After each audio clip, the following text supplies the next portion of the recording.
One of the ways that somebody can siphon your energy as well is by pretending like something is wrong with them and having you to ask them what's wrong. Like, there are people that literally prey on your kindness, on your heart strings, and they will pretend like they have a problem just so you can come around and give them the solution, just so you can come around and give them some good energy. You giving them that sympathy, you giving them your empathy, and getting caught up in all of their problems and all of their hardships, and taking on their burdens and sharing the trials and the struggles right along with them, is giving them all of the fuel that they need. And then they go on and they still wind up doing whatever it is you told them not to do, or whatever advice you give them, they go against it. At the end of the day, a person is always going to do whatever it is that they want to do.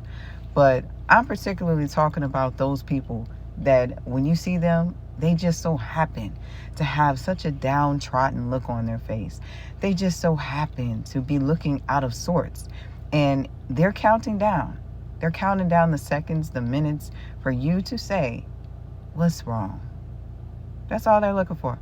What's wrong? What's wrong with you? And I used to be that person that fell for it. And that can be the weakness of the empath. If you're conditioned to be that loving, kind scapegoat that's always, there for other people and willing to help somebody else's problems out, you'll notice that when you're going through something and times are hard for you, it's silence. 9 times out of 10, you have to carry your own weight. You have to carry your own load. So I feel like in these moments, it's just all about discernment. There's a scripture on this where it talks about leaving people be that are in a funk. People that are in a funk that, are operating from a low vibration. They're not looking for solutions or looking to heal. You're bound to be sinking right with them. You have to protect your own peace.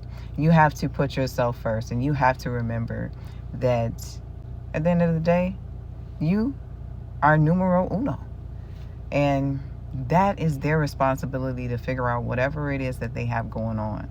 It's some people that just don't want to do shadow work.